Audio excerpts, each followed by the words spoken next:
Welcome back to Starter Pack. All right, Google just released Gemini Flash 2.0, and it's pretty impressive. We're talking about a model that can process up to 6,000 PDFs for less than $1. Now, that's not just a typo, less than $1. And with a context window of over 1 million tokens, it's one of the most impressive models to date.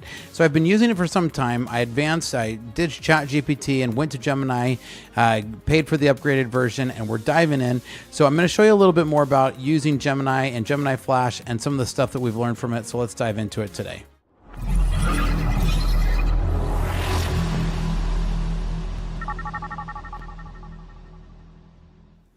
Welcome back to Starter Pack. I'm Spencer Thomason. Here at Starter Pack, we love training software developers in our licensed coding boot camps, as well as to build custom software solutions for companies. With a decade of executive leadership as a fractional CTO and 25 years in software development, I've mastered transforming tech teams and products. So let me show you something that's actually worth your attention. Gemini Flash 2.0 processed over 6,000 PDFs for less than $1. And so I know that these numbers matter, and so the numbers are changing with everything. With a context window, it's got over 1 million tokens, and we're looking at capabilities that were impossible just a couple of months ago. So it's pretty interesting to see some real progress. Now, at the same time, I'm going to show you some of the limitations. Now, the numbers don't lie, and Gemini Flash 2.0 is pretty impressive. So whether you're handling document processing, running analytics, or building new applications, it's really cool to dive in and see what this tech stack can do for you. Now, let's take a look at this very first report here. All right, so let's take a look at Google 2.0 is now, or Gemini 2.0 is now available to everybody, right? So in December, they kicked off the agentic or agent era, right? And they made an update to Flash 2.0 so that all users of Gemini app on desktop and mobile could help to take advantage of this, right? So you've got to use the Google AI Studio and Vertex AI and the Gemini app for Gemini Advanced users, right? So Flash 2.0 is a new update for general availability. And it was first introduced in the I/O of 2024 at I/O conference of 2024.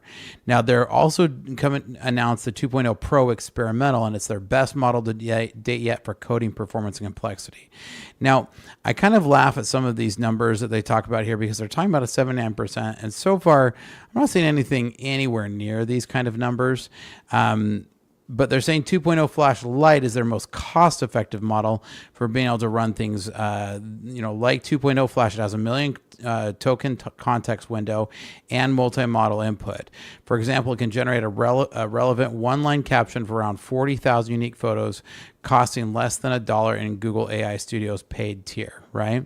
So now they're talking about the responsibility and some of that. So this is all important, and it's definitely good stuff because, it's interesting to see, and I've played around a bit with this, and we're definitely seeing a lot of really interesting stuff. And right, the processing speed matches enterprise requirements, and that's one of the big things here, right? There's a cost efficiency, there's real world applications to start to see this come into play. Now, it can take a 1 million 1 million token context window to open this new possibilities. And so that's one of the biggest things to be able to get these models much more to make them real world, is to get bigger context windows.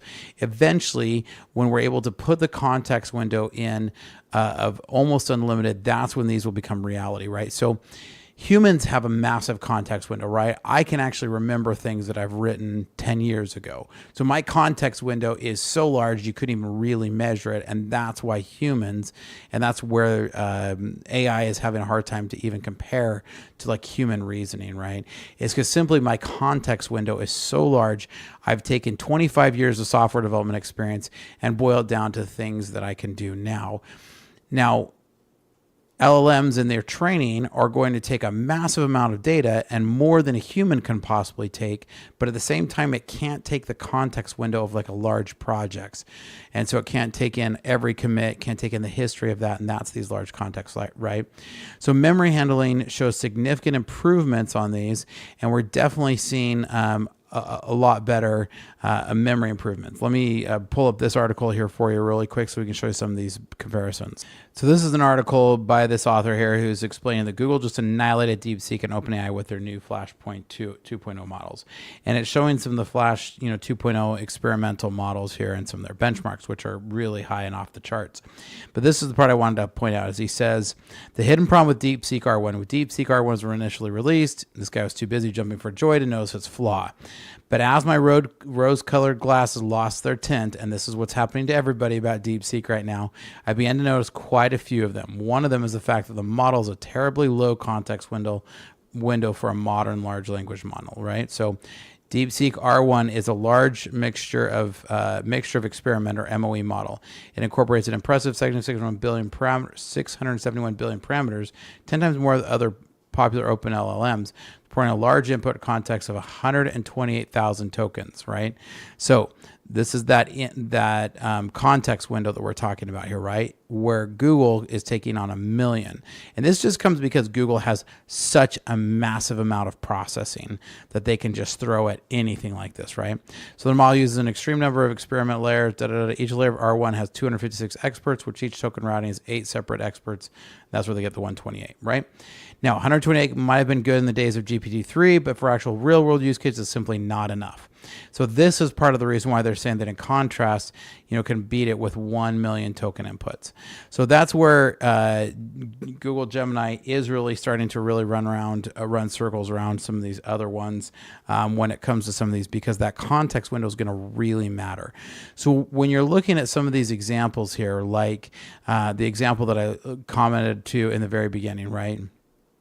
So we've got an example here of where somebody shows that they were processing a large amount of PDFs for a very low amount of cost. Let me get that pulled up here. So this is a great example, right? Ingesting millions of PDFs and why Gemini 2.0 changed everything, right? So this guy, let me get down to it. So he says, look, that with PDF and markdowns, pages per dollar, Gemini 2.0 Flash took about 6,000 PDFs to $1, right? And so as he compared these to all these other ones, it wasn't even close. Previous Geminis, AWS Textract, other ones are not even close. So this one's 6,000, right? And Gemini Flash Lite is supposed to be pretty impressive, and so when it gets caught, bang per buck, but this guy is saying he hasn't tested it yet. And so he did go and test all the accuracy of all the other ones, but really he found that Gemini's errors were much lower, and then ultimately at the end he found that they could parse 100 million pages corpus for about $5,000 with Gemini 2.0, which is really low. I remember in the beginning days we tried to do some processing, that would have been kind of around 2010. I mean, we never could have dreamed around processing stuff this at that level. So we're definitely seeing that this is really impressive, right? Text processing maintains like really high accuracy. Speech recognition improves notably on this, right? On these models. Image analysis and integration is seamless. Now, I definitely have found that in my use cases that Gemini runs circles around other image processing as well as image generation, right? And kind of jumped ahead here to show you some other. So I use this quite a bit to generate, different images. You can see the images it generates are really, really good.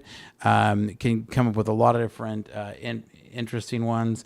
I wanted one the other day where I had it, throwing money, right? And so immediately it came out to something pretty good. Now, again, the money and the relation to the hands, and I asked it to be throwing money. It kind of looks a little bit more like it's dropping money here. And so not perfect, but still pretty impressive. I actually then said, hey, generate an image of Scrum failing. And it did a pretty good job. It was kind of a weird image. And then I, got into like cartoons, and I said, hey, here's a cartoon or I said, hey, generate a cartoon image of 4 stick figures looking clueless and unsure. So I did a pretty good job there, right? They look clueless and they look unsure. So that was pretty good. But then I said, hey, that's perfect. Change the background color from yellow to gray. Now, it totally changed the image, which I was kind of like, look, you could have just taken this image and generated it, which then gets me down to like some of the effectiveness of this. If I'm like, but I like that other image and I just wanted it gray. So this I found is a really funny one is I said, hey, draw me a perfect circle using ASCII. And that's what it gave me. So I thought that was pretty funny. And so you're definitely still seeing some misses, right? If this is its perfect circle of drawing, circle with ASCII, and I say, try that again, but let's make a perfect circle. And let's see what it comes up with. Let's see what Gemini comes up with. Nothing right. See, hey, says it was pretty it didn't even want to give me a good answer, right? See, so hey, here's what it gave. Option 1 is a smaller, more compact. I'm not really sure how it thinks that's a circle. Option 2 is a larger rounded. I'm not sure again. Option 3, well, that's getting closer to an ASCII circle, right? We're getting somewhat closer. So why it's hard? Like, yeah, it could get really close. It could definitely do better than that. So I definitely think that there's, definitely some room to grow here. I mean, I don't think we're anywhere near like human level. Is it pretty impressive that it can do that and understand what I'm asking and get kind of close? Yeah, it's definitely getting closer. But I'm not sure that we're like, if we're looking to just process documents and process those documents with an acceptable level of error rate, we can definitely train some of these agents to do that and to continue to do that better and better, right? So the ROI on this is getting closer and closer, and scaling is becoming more and more predictable. However, even at these numbers that they're publishing, I don't know very many production systems. So I'm going to jump back over here to even their numbers here. I don't know very many production level systems that are going to be okay with a 79% score. If I were to build software and deliver it to a client and say, hey, this is really good and it's so good that it's going to give you a 79%, they'd be like, no, like I can't deliver something that's only 20% like success rate. This is where my problems with AI is really sitting right at the moment. Is it seems like everybody's in the industry has kind of lost their mind just a little bit, because we're so impressed that it can get close that we're kind of missing the fact that that's saying that it's off 21% of the time. And like, that's not acceptable in software development. I would never say, oh, well, 4 out of 5 times the software's going to work. I mean, those numbers are nowhere near a level that to me would hit something around 5 nines or something that, in the past would have been the level of acceptable behavior. So I think we're definitely seeing some amazing shifts. I think we're getting much closer. The cost barrier is definitely coming down. And I think we're going to continue to see possibilities grow. However, I think we're still a long ways from it. So while Gemini 2 and Gemini Flash is really impressive, it's still just impressive, and to me, so far, not a lot more than a good party trick. Now, what do you think? Do you agree? Do you disagree? I love to have a great discussion here, but I'd love to hear somebody who is using this in a real-world production to produce something and how they are getting past the barrier of it being wrong 1/5 of the time. So I'd really love to hear that. I genuinely would love to hear what people are doing with these, other than, Microsoft and Google and these guys who are going to pour about $1 trillion into it over the next year. Would love to hear what other people are doing. Here at Startup Hack, we love to train software developers in our licensed coding boot camps, as well as to build custom software solutions for companies. So if we can help your company to improve their systems, reach out. Just the other day, we helped a customer connect their systems, and they were able to get rid entirely of their connective bill between these. They were totally able to get rid of their $20,000 a month Zapier bill by connecting their systems with some custom software. So reach out, because we'd love to help.